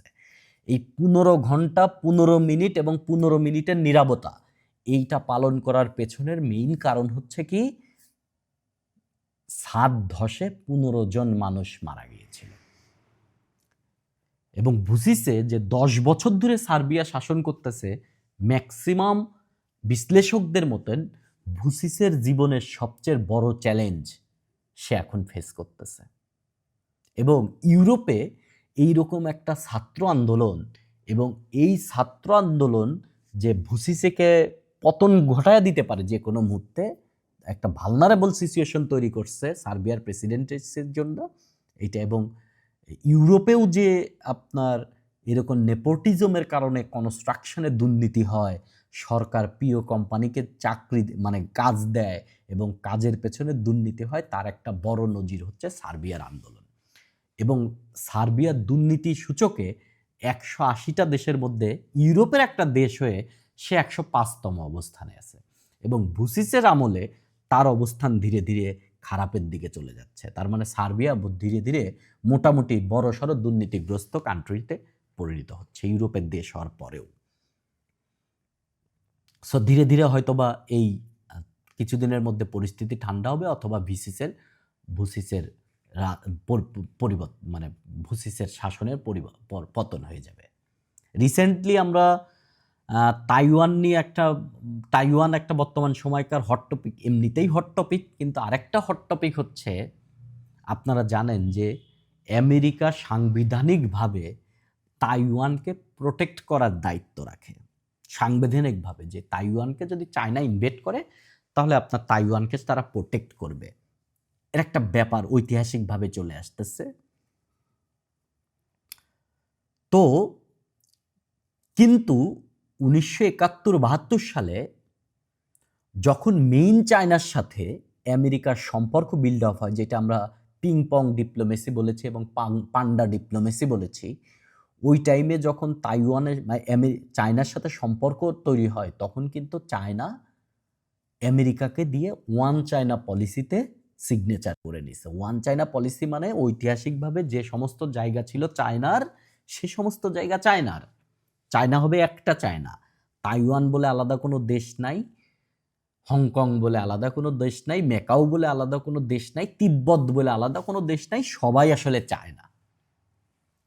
এই হচ্ছে ওয়ান চায়না পলিসি। এই জন্য আমেরিকা কিন্তু তাইওয়ান যদি কখনো স্বাধীন দেশ হিসেবে নিজেদেরকে স্বীকৃতি দেয়, তাহলে আমেরিকা কিন্তু সেই স্বীকৃতিকে সাপোর্ট করতে পারবে না। মানে আমেরিকা তাইওয়ানকে কোনোদিন স্বাধীন দেশ হিসেবে স্বীকৃতি দিতে পারবে না। আমেরিকার পররাষ্ট্র মন্ত্রণালয়ে এরকম একটা নথিই আছে। কিন্তু বর্তমান মাসে এই ফেব্রুয়ারি 2025-এ একটা ঘটনা ঘটেছে, যেটা মার্কিন পররাষ্ট্র মন্ত্রণালয়ে তাইওয়ান পৃষ্ঠার পূর্বে যে তাইওয়ানের স্বাধীনতাকে সমর্থন না করার বিষয়টা উল্লেখ ছিল, সেই জিনিসটা সরিয়ে ফেলেছে তারা ট্রাম্প প্রশাসন এসে। তার মানে যেটা ছিল তাইওয়ানের স্বাধীনতাকে সমর্থন না করা, এটাকে সরায় ফেলেছে। তার মানে তাইওয়ানকে কিন্তু আমেরিকা চাইলে সামনে স্বাধীনতার স্বীকৃতি দিতেও পারে। সো একটা ব্যাপক একটা উত্তেজনা তৈরি হয়েছে এটা নিয়ে। তো আমরা একটু তাইওয়ান বিষয়টা আমরা বুঝি। এই হচ্ছে মেইনল্যান্ড চায়না, যেটা মানচিত্র বড় করে থাকলে ধরেন এই হচ্ছে মেইনল্যান্ড চায়না, আর এই জায়গা হচ্ছে আপনার একটা দ্বীপ রাষ্ট্র হচ্ছে তাইওয়ান, যেটা আগে ফরমোজা নামে পরিচিত ছিল।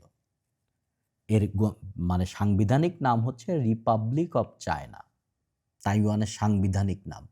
আর চায়নার নাম হচ্ছে পিপলস রিপাবলিক অফ চায়না, আর এটা হচ্ছে রিপাবলিক অফ চায়না। ঠিক আছে, আরওসি।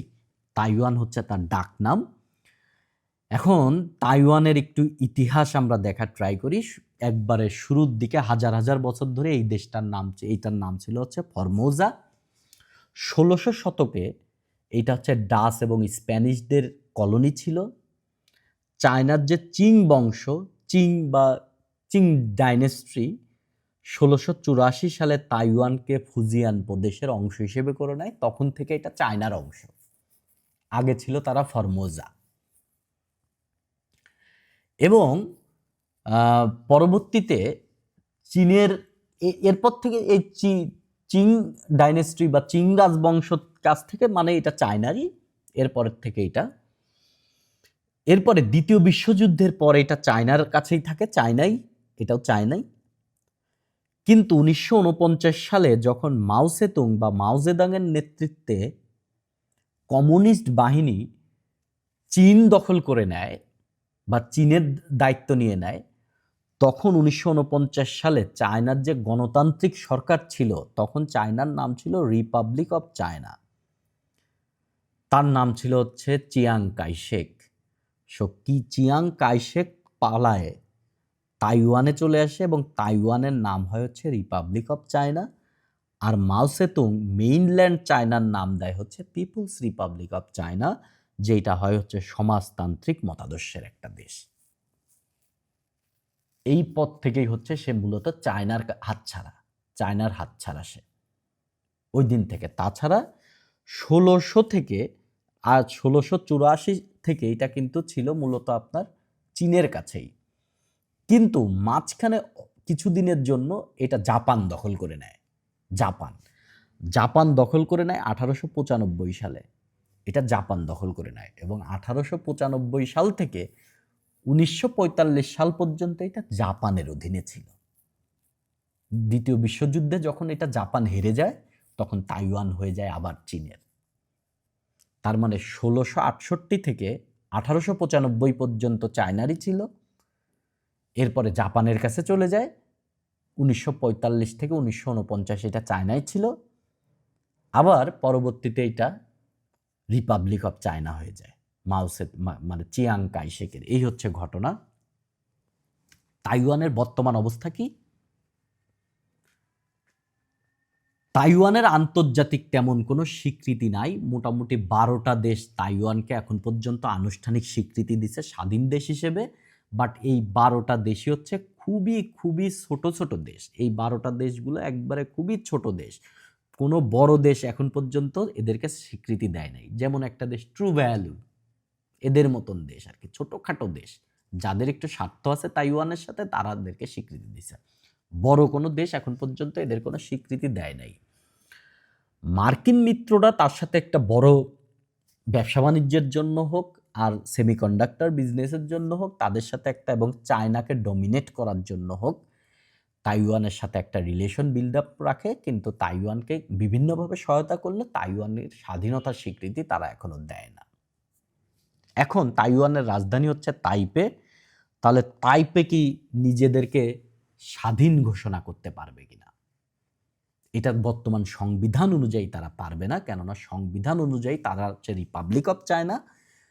যদি এটা করতে হয় তাহলে তাদের সংবিধান সংশোধন করতে হবে, যার জন্য গণভোটের প্রয়োজন। সেটা পসিবল কিনা খুবই টাফ কাজ সেইটা। তাইওয়ানের যে বর্তমান প্রেসিডেন্ট চিংদে, লাই চিংদে আর কি, লাই চিংদে কিছুদিন আগে চায়নাকে বলছে যে সে চায়নাকে বলছে যে চায়না আমাদের অভ্যন্তরীণ বিষয়ে মাথা ঘামায়, এবং তারা বলছে যে আমরা প্রয়োজনে আমরা পুরা স্বাধীন হয়ে যাব, এই টাইপের বক্তব্য দিছে। পরবর্তীতে সে আবার মাপ চাইছে যে আমরা স্বাধীন হয়ে যাব এটা আমরা বলি নাই, আমি বলেছি আমরা স্বাধীন, মানে স্বাধীন হয়ে যাব সে বলে দিছিল, কিন্তু স্বাধীন। চীন আনুষ্ঠানিকভাবে এখন পর্যন্ত তাইওয়ানকে দখল করার কোনো ব্যবস্থা গ্রহণ করে নাই, কিন্তু ২০০৫ সালে চীনের পার্লামেন্টে এন্টি সেকেশন আইন পাশ হয়েছে যে আলাদা হওয়া যাবে না, কিন্তু এই আইনের মধ্যে অনেক অ্যাম্বিগুইটি আছে। কিন্তু তাইওয়ানকে দখল করার জন্য চীন যে স্ট্র্যাটেজি দখল করতে পারে সেইটার নাম হচ্ছে কন্টেইনমেন্ট পলিসি। কন্টেইনমেন্ট পলিসিটাকেই এটা আমরা একটু বোঝার ট্রাই করি। কন্টেইনমেন্ট পলিসি মানে আটকায় ধরা। এই হচ্ছে তাইওয়ান, আপনারা যেটা দেখতেছেন এই হচ্ছে দ্বীপটা হচ্ছে তাইওয়ান। তাইওয়ান শুধু এতটুকু না, এই জায়গাও তাইওয়ানের একটা দ্বীপ আছে, এর মালিকও কিন্তু তাইওয়ান। এইটার নাম হচ্ছে মাতসু আইল্যান্ড। এইখানে একটা দ্বীপ আছে, এই দ্বীপটার মালিকও হচ্ছে তাইওয়ান। এই দ্বীপটার নাম হচ্ছে কিনমেন দ্বীপ। কিনমেনেই ১,৪০,০০০ মতন তাইওয়ানের মানুষ বাস করে, মাতসুতে বাস করে প্রায় ৬০,০০০। এখন আপনি চিন্তা করেন, এই যে দুইটা দাগ দিলাম, এই যে দুইটা দ্বীপ মাতসু এবং কিনন্যান, এই দুইটা দ্বীপ কিন্তু চীনের কাছে, এবং কিনন্যান চীনের মেইনল্যান্ড থেকে মাত্র ৮ কিলোমিটার সমুদ্রের ভেতরে। এই জায়গা খুবই সামান্য একটু রাস্তা, ৮ কিলোমিটার, ৮ কিলোমিটার। কিন্তু তাইওয়ান থেকে কিন্তু দূরত্ব বেশি। মাতসু তাই তাইওয়ান থেকে দূরত্ব বেশি, চীন থেকে দূরত্ব কম। সো চীন তাইওয়ানকে দখল করার আগে কন্টেইনমেন্ট পলিসি, আটকায় ধরা, তার নৌবাহিনী দিয়ে সেই কাজটা করতে পারে যে কিনন্যান চারদিক থেকে কিনন্যানকে ঘিরে দিতে পারে, এবং চারদিক থেকে সে মাতসুকে ঘিরে নিতে পারে। তাইওয়ানের প্রথম কন্টেইনমেন্ট দুর্বল করা। তাহলে তাইওয়ানের প্রায় ২ লাখ লোক নিজেদের, তারা সিটিজেন তাইওয়ানের, ২ লাখ লোক চায়নার ইয়েতে আটকা পড়বে। তখন কিন্তু ডিপ্লোম্যাটিক আলাপ আলোচনা শুরু হবে, এবং সেই আলাপ আলোচনার বেস ধরে আরও সামনে আগাবে, এবং আরও সামনে আগাতে আগাতে তারা একসময় ধরে নিতে পারে পুরা তাইওয়ানকে। এবং বর্তমান চীনের আজীবন প্রেসিডেন্ট শি জিনপিং, তিনি আসলে মনে করেন যে তিনি মাও সেতুংয়ের চাইতেও বড় মানের নেতা। এটা তিনি মনে করেন, এটা বিভিন্ন লেখালেখিতে এই বিষয়গুলো ফুটে উঠছে, যে তিনি মনে করেন যে তিনি আপনার মাও সেতুংয়ের চাইতেও অনেক বড় মানের নেতা আর কি। এবং তিনি যেহেতু এই কমিউনিস্ট চায়না ১৯৪৯ সালে প্রতিষ্ঠিত হয়েছে, এবং ২০৪৯ সালে তার বয়স হবে হচ্ছে আপনার ১০০ বছর, ২০৪৯ সালে। এবং শি জিনপিং মনে করেন যে পিপলস রিপাবলিক অফ চায়নার বয়স বা কমিউনিস্ট চায়নার বয়স 100 বছরের যে অ্যানিভার্সারি হবে, সেই 100 বছরের অ্যানিভার্সারির টাইমেই তাইওয়ানকে চায়নার সাথে যদি তিনি অ্যাটাচড করে ফেলতে পারেন, তাহলে তিনি মাও সেতুংকেও ছাড়ায়া যাবেন। এবং এইটাকে তিনি তার নৈতিক দায়িত্ব হিসেবে মনে করেন, এবং তিনি একসময় এই ঘটনা হয়তোবা ঘটানোর উদ্যোগ নিতে পারেন এবং তাইওয়ানকে নিজের দেশে নিয়ে নেবে সে 2049 সালের মধ্যে, এখনই না, 2049 সালের মধ্যে।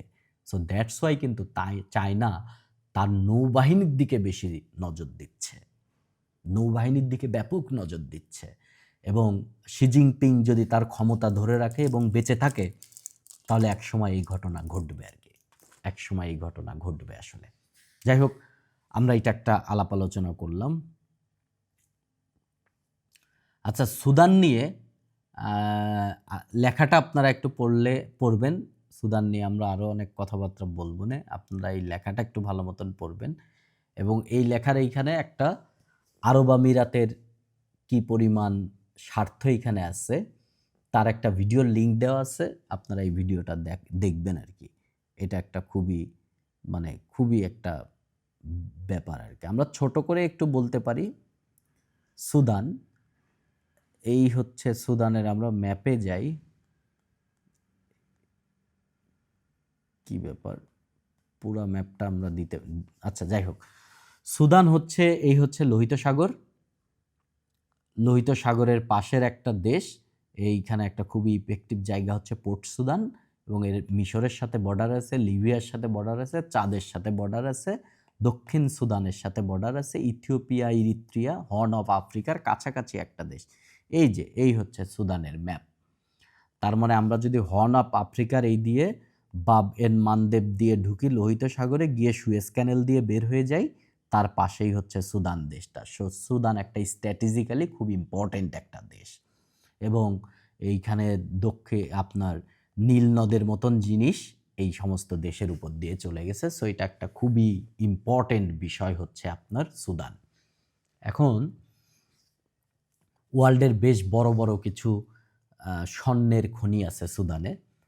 2021 সালেই সুদান প্রায় 49 মেট্রিক টন স্বর্ণ উৎপাদন করে। 2049 সালে 49 মেট্রিক টন, মানে কেজি টেজি না কিন্তু, মেট্রিক টন, 49 মেট্রিক টন স্বর্ণ উৎপাদন করে সুদান। এবং 2021 সালে, 22 সালে এটা একটু কমে যায় 41 মেট্রিক টন যুদ্ধের কারণে।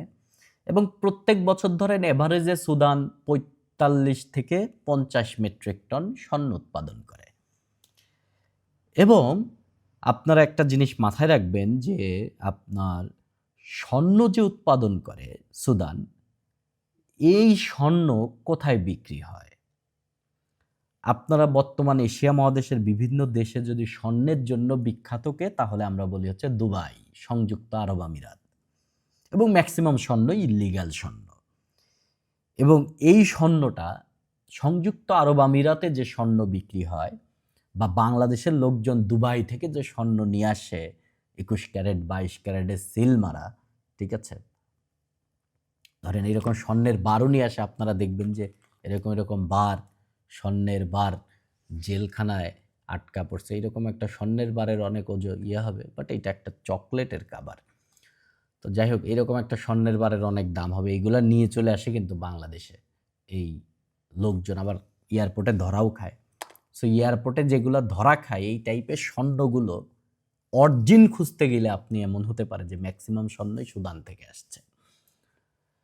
সো চর্যাপদে আমরা শিখেছিলাম আপনা মাংসে হরিণা বৈরী। সো হরিণের শরীরের মাংসের জন্যই হরিণকে মানুষ ধরে ধরে খায়।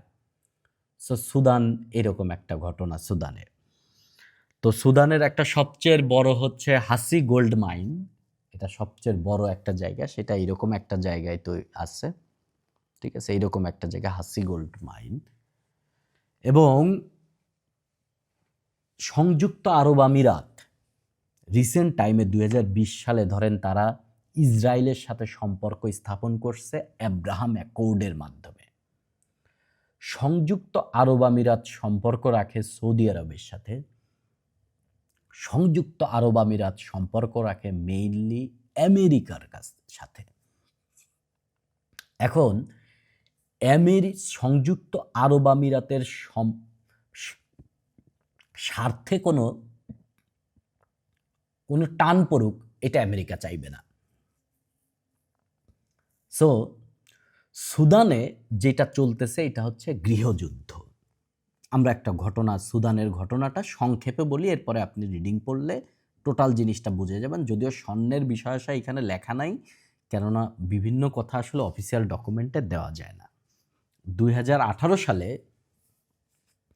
সুদানে রুটির দাম খুব বেড়ে যায়, মানে খাবারের দাম খুব বেড়ে যায়।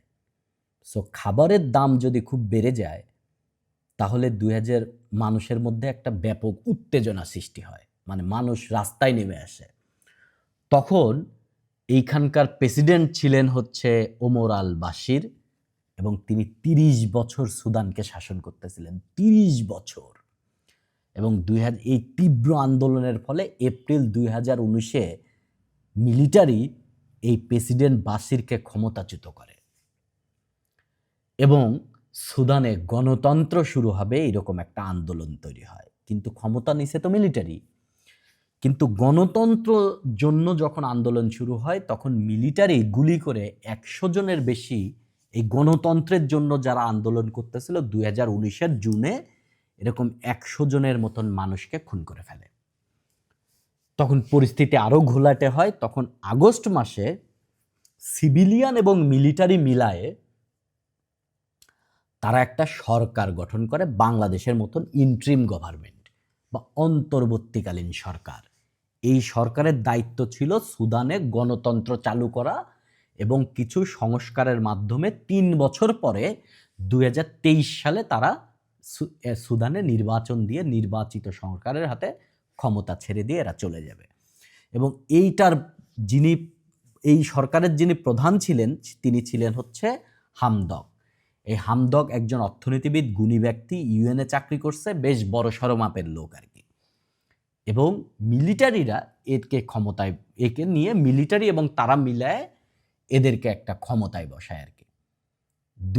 অক্টোবর 2021-এ মিলিটারিরা একটা ঝামেলায়, মিলিটারিরা দেখে যে ঠিক আছে এই জায়গা তো মিলিটারি সরকার দরকার, বেসামরিক সরকারের কোনো দরকার নাই। মিলিটারিরা কি করে, হামদককে ক্ষমতা থেকে সরায় দেয় এবং হামদককে তারা অ্যারেস্ট করে। হামদক ভালো লোক ছিলেন, হামদককে তারা অ্যারেস্ট করে।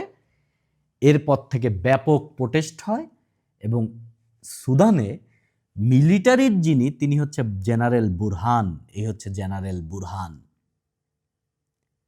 কিন্তু মিলিটারির পাশাপাশি সুদানে আরেকটা বাহিনী আছে, যে বাহিনীকে বলা হয় হচ্ছে আপনার আরএসএফ বা র্যাপিড সাপোর্ট ফোর্স।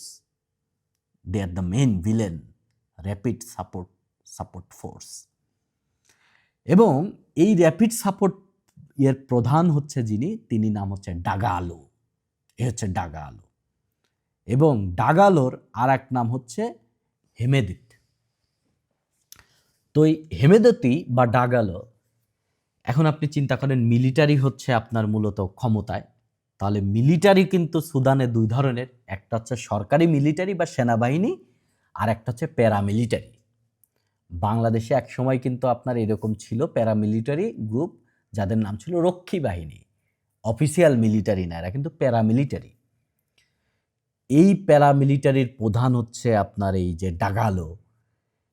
ডাগালো চায় আমি ক্ষমতা নিই, আর জেনারেল বুরহান চায়, মিলিটারি প্রধান, সে চায় আমি ক্ষমতা নিই। সো এখন সুদানে যে যুদ্ধ হচ্ছে এই 2 গ্রুপের মধ্যে যুদ্ধ হচ্ছে। এক পক্ষে আছে হচ্ছে মিলিটারি সুদানের, আর এক পক্ষে আছে হচ্ছে ডাগালো বা এদেরকে বলা হয় হচ্ছে আপনার এই আরএসএফ। এবং আরএসএফ কতটা ডেঞ্জারাস সেটা হচ্ছে আপনাদেরকে একটা শুরুতে এখানে একটা ছোট্ট একটা গল্প বলা হয়েছে, যে গল্পটা আমি বিবিসির এখান থেকে ডাইরেক্ট নিছি, আপনারা রিডিং পড়লেই বুঝবেন। সেটা হচ্ছে যিনি বিবিসির রিপোর্টার তিনি গিয়ে দেখছেন যে একটা জায়গায় কবর খোঁড়া হচ্ছে। সো কবর, এবং এই ঘটনা কিন্তু জানুয়ারি 2025-এর ঘটনা, জানুয়ারি 2025, মানে এই যে ঘটনাটা, এটা ঘটনাটা ধরেন আজ থেকে 1 মাসও বয়স না। তো কবর খোঁড়া হচ্ছে, কবরও না, জাস্ট গর্ত আর কি, মানে টাইম নাই অত বেশি যে পুরো একটা আমাদের দেশে যেমন 3.5 হাত করে একবারে কবর, এইরকম না, মোটামুটি মাটি একটু উঁচু করে এইখানে একজনকে দাফন করা হচ্ছে, তার নাম হচ্ছে বন্দুক, এবং বন্দুকের পুরা নাম হচ্ছে, বন্দুকের নাম হচ্ছে আল সালাম, ডাক নাম হচ্ছে বন্দুক। এরা সবাই কিন্তু মুসলমান। এখন বন্দুককে যখন মাটি দিয়ে দিচ্ছে, তখন আরেকজন ডাকতে ডাকতে আসছে, আমার কাছে একটা মৃত বাচ্চা আছে, তার একটা বাচ্চা শিশু মারা গেছে, তা বলছে ওই একই কবরের মধ্যে দিয়ে দাও, একই কবরের মধ্যে দিয়ে দাও। তখন লোকজন ওই বিবিসির সাংবাদিকের সামনে বন্দুককে শোয়াইছে, বন্দুকের কবরের বুকের উপর ওই বাচ্চাটাকে দিয়ে তারা দাফন করে ফেলছে। এবং কিছুক্ষণের মধ্যে তিনি দেখেন যে আর একটা হাইল্যাক্স গাড়ি ওই জায়গা আরো কয়েকটা লাশ নিয়ে চলে আসতেছে, আবার এসে কবর খোঁড়া শুরু হয়ে গেল আবার। মানে এই ঘটনা দিয়ে বিবিসির সাংবাদিক বোঝানোর ট্রাই করতেছে ওইখানে মৃত্যু জিনিসটা কেমন ঘটতেছে, মৃত্যু আসলে কেমন হচ্ছে, কি পরিমাণ মানুষ মারা যাচ্ছে। 2023 সালে যখন দ্বিতীয় দফায় সিভিয়ার মিলিটারিতে ব্যাপক যুদ্ধ শুরু হয়েছে, তারপরেই প্রায় 1.5 লাখের মতন মানুষ মারা গেছে এবং প্রায় 1,20,00,000 মানুষ বাস্তুচ্যুত হয়েছে, অন্য জায়গায় চলে গেছে সুদানে। 1.5 লাখ মানুষ মারা গেছে সুদানে। এবং এইখানে কিন্তু নিজেরা নিজেদেরকে মারতেছে। এখন এই হচ্ছে ধরেন ঘটনার পরিসর, আপনারা একটু একটু বুঝলেন যে কার পরে কি হয়েছে, এবং এই ঘটনাটা বিস্তারিত লেখা আছে এইখানে, আমরা একটু ব্যাপারটা বুঝি। 2 জন নেতা, একজনের নাম হচ্ছে বুরহান, যিনি সেনাবাহিনীর প্রধান, আর একজনের নাম হচ্ছে দাগালো, যিনি হচ্ছে র্যাপিড সাপোর্ট ফোর্স। এবং এই যে বন্দুকও, যে লোকটা মারা গেছে যাকে কবর দেওয়া হচ্ছিল, তাকে নিয়ে আরেকটা ইনফরমেশন হচ্ছে, তাকে এই আরএসএফরা ধরে নিয়ে গেছিল, আরএসএফরা ধরে নিয়ে তাকে জেলখানায় নিয়ে নির্যাতন করছে। এবং বন্দুককে যখন আরএসএফ ধরে নিয়ে গেছে তখন তার ওজন ছিল 83 কেজি, যখন তাকে রাস্তায় ফেলে দিয়ে গেছে তখন তার ওজন ছিল 35 কেজি।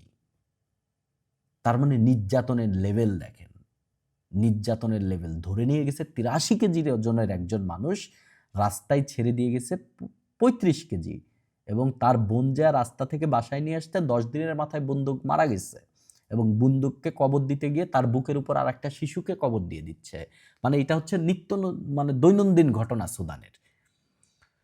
তো এইখানে একটা বিষয় চিন্তা করেন যে সুদানে কি ঘটনা ঘটছে। এখানে একজন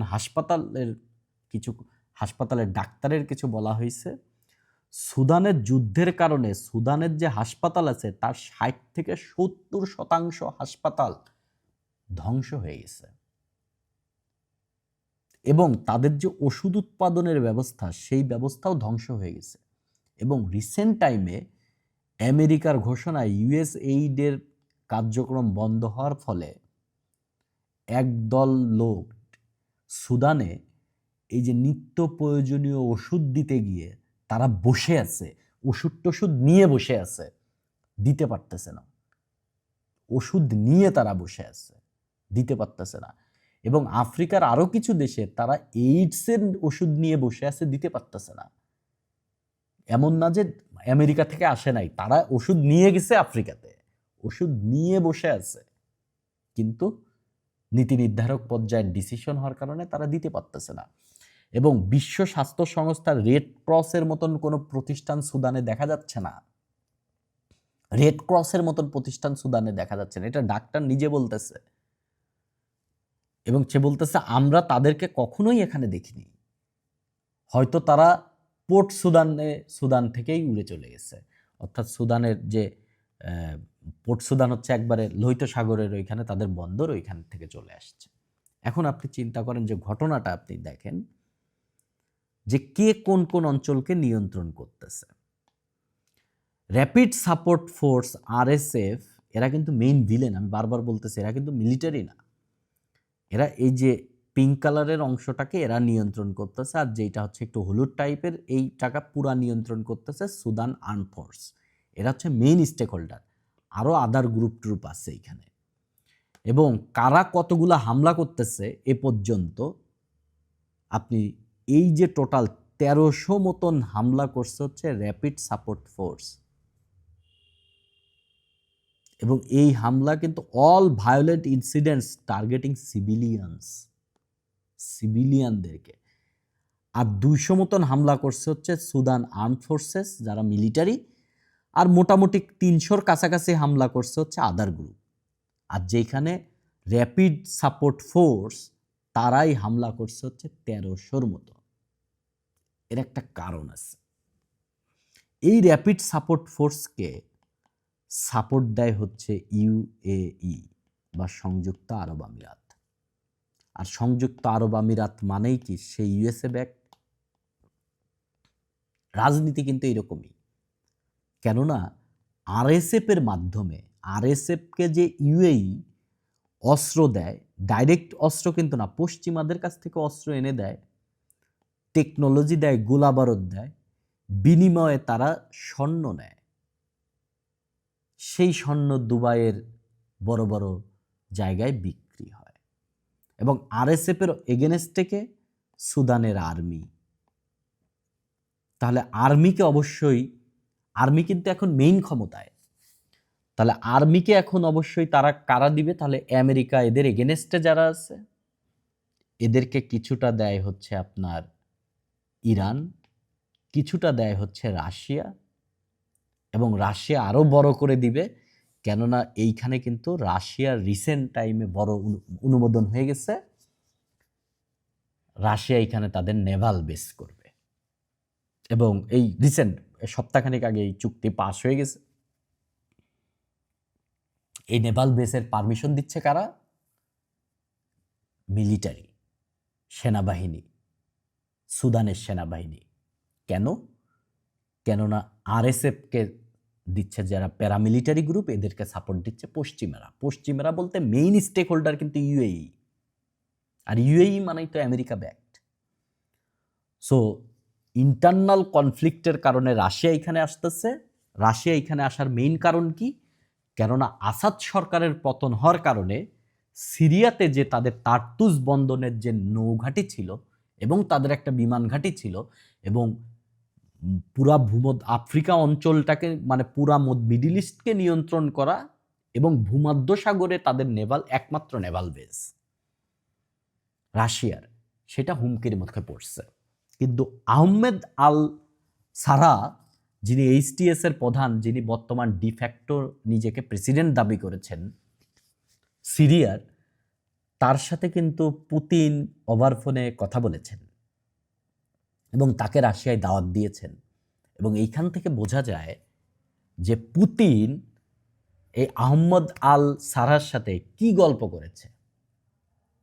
অবশ্যই পুতিন বলেছে, ঠিক আছে আসাদ গেছে গেছে, তুমি এখন সরকার, তোমার সরকারের সাথেই রাশিয়া কাজ করতে চায়, সো আমরা একসাথে ভবিষ্যতে কাজ করব, একসাথে আমরা আমাদের করব।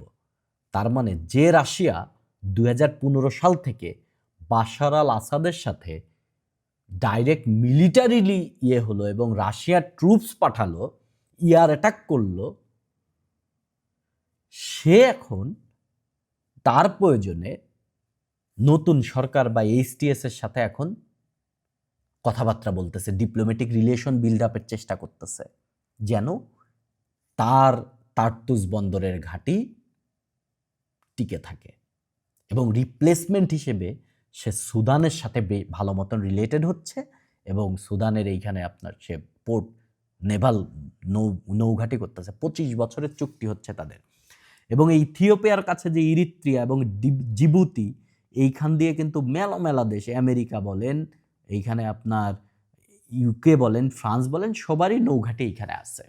কেননা এই লোহিত সাগর রুটটাই খুবই ডেঞ্জারাস রুট। এখানে ওই পাশে ইয়েমেনের হুতিরা আছে, এবং এটা খুবই ডেঞ্জারাস রুট, কেননা সুয়েজ ক্যানেলের এই রাস্তা দিয়ে ইউরোপের ম্যাক্সিমাম দেশের বাণিজ্য হয় এশিয়ার সাথে। সো এটা একটা খুবই সিরিয়াস রুট, খুবই সিরিয়াস রুট। তো নোটটা আপনাদেরকে দিয়ে দিব, নোটটা পড়ে ফেলবেন। নোটটা পড়ে ফেললে আপনি আরও ক্লিয়ার হয়ে যাবেন। আমি একটু সাধারণ ধারণা আপনাদেরকে দিলাম যেন আপনাদের সুবিধা হয় আর কি। আমরা দু একজনের সাথে কথা বলি। মেজবা, কথা বলেন তো।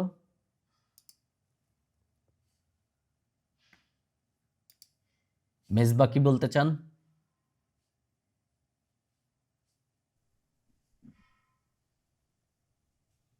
ভাইয়া আসসালামু আলাইকুম, শোনা যাচ্ছে? হ্যাঁ, শোনা যাচ্ছে, বলেন ভাই। ভাইয়া আপনি যে একটু আগে বললেন যে রাশিয়ার মানে সিরিয়ার যে সরকারের সাথে মানে বাশার আল আসাদের সাথে আগে ওর একটা বন্ধুত্বপূর্ণ সম্পর্ক ছিল, হুম হুম আর এখন এসটিএস কে মানে ওর প্রয়োজনে ব্যবহার হুম করতেছে।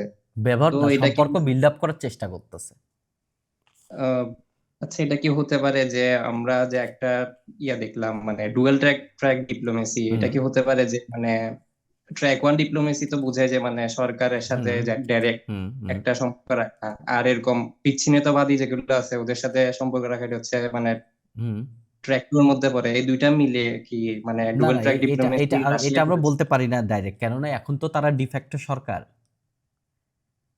না, এটা বাশার, পূর্বে মনে করেন সরকারটা পতনের আগে থেকে কি না না, এরকম কোনো? এইটা তারা করে এটা আমার মনে হয় না করেছে। কারণ এটা যদি করে তাহলে আরো অনেক নজির টজির দেখা যেত। বিষয়টা হচ্ছে আপনার যে কোনো দেশের ব্যাপারটাই এরকম যে, আপনার কি মনে হয় যে বাংলাদেশের বর্তমান সরকারের সাথে কি ইন্ডিয়া তাদের যোগাযোগ রাখতেছে না? হ্যাঁ, অবশ্যই রাখতেছে। যোগাযোগ রাখতেছে। প্রত্যেকটা দেশ তার স্বার্থ নিয়ে ইয়ে করে, প্রত্যেকটা দেশ তার স্বার্থ নিয়ে ইয়ে করে আর কি। ভাইয়া বর্তমানে যদি মানে মায়ানমার সরকারের সাথে যেটা রাখতেছে আর মানে হুম। আরাকান আর্মির সাথে যদি রাখে, এটা কি ডুয়েল হ্যাঁ, ট্র্যাক এটা ডিপ্লোমেসি অবশ্যই হবে? অবশ্যই আপনি একই সাথে সরকারের সাথেও রাখতেছেন, মিলিশিয়া গ্রুপের সাথেও রাখতেছেন। আবার এটাও হতে পারে, দুইভাবে এটাকে বলা যায়। ট্র্যাক টু মানে ডুয়েল ট্র্যাক কিন্তু শুধু এটা না যে আপনার সরকারের সাথেও করতেছেন, আবার তার বিভিন্ন মিলিশিয়া গ্রুপের সাথে করতেছেন, এটা না। বিষয়টা হচ্ছে আপনার ডুয়েল ট্র্যাক ডিপ্লোমেসি বলতে আবার এরকমও বোঝায় যে আপনি সরকারি সরকারি লোকেও ডিপ্লোমেসি করতেছেন, আবার হচ্ছে উম, ধরেন ট্র্যাক টু ডিপ্লোমেসিও একসাথে করতেছেন। ধরেন আপনার নন স্টেট অ্যাক্টর দিয়েও আপনি যোগাযোগ করতেছেন, তখনও কিন্তু আমরা এটাকে ডুয়েল ট্র্যাক ডিপ্লোমেসি বলবো। আর ভাইয়া 1962-তে মানে রবার্ট এফ কেনেডি যেটা ছিল, মানে হুম হুম আপনি বলছিলেন এটা মনে হয় ব্যাক চ্যানেল হুম। ডিপ্লোমেসি, ওইটা কি ট্র্যাক টু এর মধ্যে পড়তে পারে? হ্যাঁ, ওটা ট্র্যাক টু ডিপ্লোমেসি। কারণ ইয়ে রবার্ট এফ কেনেডির ভাই তো আর স্টেট অ্যাক্টর না। জন এফ কেনেডির মানে ভাই Robert F Kennedy, Robert F Kennedy তো আর স্টেট অ্যাক্টর না, তিনি তো নন স্টেট অ্যাক্টর। তাহলে এটা ট্র্যাক টু তে মানে উদাহরণ হিসেবে ইউজ করা হ্যাঁ যাবে? হ্যাঁ, অবশ্যই এটা ট্র্যাক টুর উদাহরণ হিসেবে ইউজ করবেন।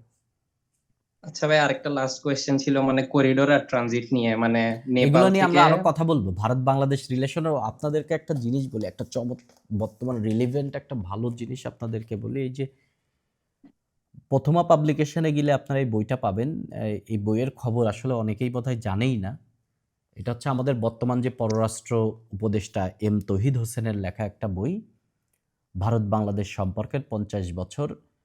আহ, আচ্ছা, আপনারা আমাকে অনেক জিজ্ঞাসা করতেছিলেন বর্তমান সময়ের প্রেক্ষাপটে আমরা মুক্তিযুদ্ধ নিয়ে কি লিখব, গঙ্গার পানি চুক্তি, তিস্তার পানি চুক্তি, ভারত বাংলাদেশের সব কিছু এর মধ্যে আছে, এভরিথিং। এটা পড়লে আর মুক্তিযুদ্ধের হিস্ট্রি বর্তমান সময়ের প্রেক্ষাপটে কিছুই পড়া লাগবে না, মাস্ট রিড একটা বই।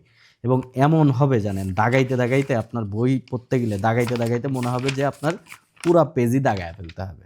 ঠিক আছে, পুরা পেজই দাগায় ফেলতে হবে, এরকম একটা অবস্থা। ধরেন আমি যে দাগাইছি, ধরেন একটা মাত্র একটা পেজে আপনার দেখেন আমি পেন্সিল দিয়ে দাগাই, ধরেন এ সবই দাগানো, 2 পেজের সবই দাগানো। মানে এত এত কিছু ইনফরমেশন এর মধ্যে, একটা ভিন্ন একটা ডাইমেনশন আপনি পাবেন, ভিন্ন ডাইমেনশন। এবং আপনাদের আমি একটা ব্যাপার বলি, আপনার কি বলে এটা, আপনার মাথা খারাপ হয়ে যাবে আপনি যখন, আমরা এক সময় 2007 সালের একটা তত্ত্বাবধায়ক সরকার জানতাম, ফখরুদ্দিন ও মইনিউ আহমদের জুটি, অ্যাপারেন্টলি এরা খুব শক্তিশালী সরকার ছিল। এহ যাবৎকালে বিভিন্ন সময় বলে যে ফখরুদ্দিনের মতন সরকার ইয়ে করতে হবে।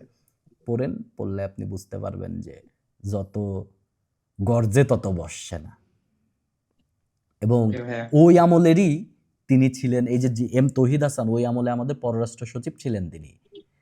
তার মানে যখন তিনি পররাষ্ট্র সচিব, মানে একটা মন্ত্রণালয়ের প্রধান তিনি তখন, মানে মন্ত্রীর মানে পুরা নির্বাহী প্রধান আর কি, বলা চলে আর কি, মন্ত্রী না, তখন তিনি সচিব আর কি। পররাষ্ট্র মন্ত্রণালয়। সো তিনি তো অফিসিয়াল সমস্ত বিষয় আশায় কিছু জানেন। এইখানে অনেক কিছু জানবে, মানে মাস্ট রিড বই। আপনারা তো এখন বই মেলাতে গিয়ে কি যেন হইছে, বই মেলাতে কাকে যেন নিয়ে কি হচ্ছে ওই ফেসবুকে দেখা যায়, এগুলা নিয়ে থাকে। এহেতে শামুল, সরি আপনার নাম বলতে পারতেছি না, আপনি কথা বলেন তো ভাই। আসসালামু আলাইকুম ভাইয়া, কেমন আছেন? ভালো আছি। তো আপনার কথা ইকো হচ্ছে। ও সরি।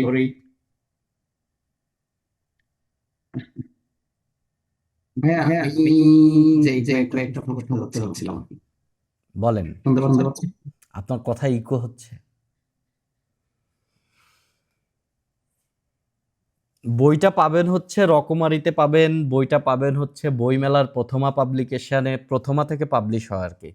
প্রথমার ইয়েতে গিয়ে পাবেন, রকমারিতে পাবেন, প্রথমার ওয়েবসাইটে পাবেন, বিভিন্ন জায়গাতে পাবেন বইটা। আর এই বই থেকে বাংলার লেখাতে বর্তমান সময়ে যদি রেফারেন্স দেন ভালো আর কি। বইটা সবাই পড়বেন। না, আপনার ইকো হচ্ছে, বেশি ইকো হচ্ছে। সরি। লুমেন কথা বলেন তো।